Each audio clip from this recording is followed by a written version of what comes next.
ल बर्खा लायो, अब धान बिउ राख्ने सिजन आयो। कुन धान राम्रो भनेर र ठ्याक्कै यो यादव एग्रो भेटमा आए म। ठ्याक्कै ओदारीको यो भन्सरवा जाने बाटोको नजिक यो दोकान हजुरले देख्न पाउनेछ उत्तरतिर।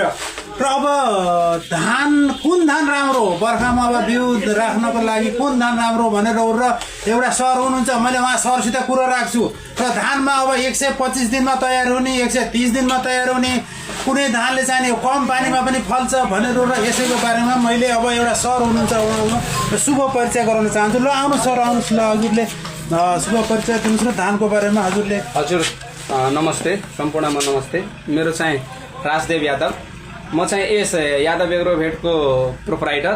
साथै म चाहिँ अहिले हाल बर्दिया राष्ट्रिय निकुञ्ज अन्तर्गत स्वास्थ्य प्राविधिक रूपमा अहिले चाहिँ कार्यरत छु। अहिले चाहिँ म यसो बिदा लिएर चाहिँ घर आएको र यसो यहाँ एग्रो भेटमा आएको बेलामा चाहिँ सरसँग भेट भयो। र यो अहिलेको सिजनमा यो बर्खा लाग्दैछ, यो बेला त अब हाम्रो किसान अब नेपालमा अब यो भनेपछि तराई एकदम हाम्रो कृषि भण्डारको रूपमा मानिने नै यो तराई क्षेत्र।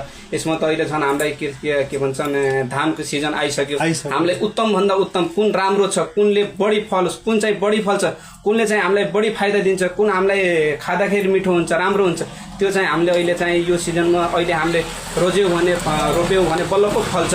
पानी कम चाहिने पर्यो। अहिले त अब यो अतिवृष्टि अनावृष्टिले गर्दा सिजनमा टाइममा पानी आउँदैन। कहिले काहीँ पानी पर्दाखेरि कहिले बिउ के हुन्छ, कहिले के समस्या हुन्छ। त्यही भएर हामीले उत्तम भन्दा उत्तम एकदम राम्रो चाहिँ बिउको छनौट गर्नुपर्छ।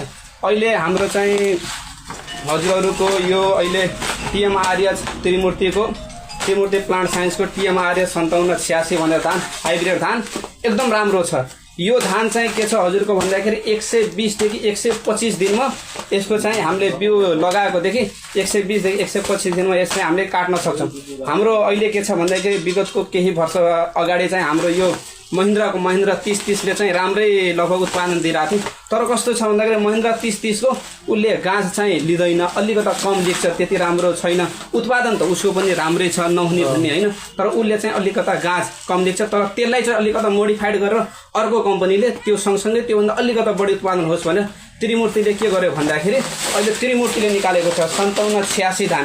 यो भनेको हजुरको 120 देखि 125 दिनमा अनि लगभग प्रति कट्ठा चाहिँ हजुरको केही नभए पनि 3 क्विन्टलदेखि लगभग हजुरको कस्तो हुन्छ भन्दाखेरि मलजल अनि पानी अनि लगभग साइन्टिफिक तरिकाले यदि लगाइयो हरेक कुरा हामीले हेरियो भने चाहिँ यसको उत्पादन भनेको हजुरको महिन्द्रा 30 भन्दा कम छैन। अहिले विगतको दिन त्योसँग कम्पेरिजन गर्दै एकदम राम्रो पनि हाइब्रिड पानी पनि एकदमै लगभग कम चाहिने, पानी पनि धेरै चाहिँदैन। हाइब्रिड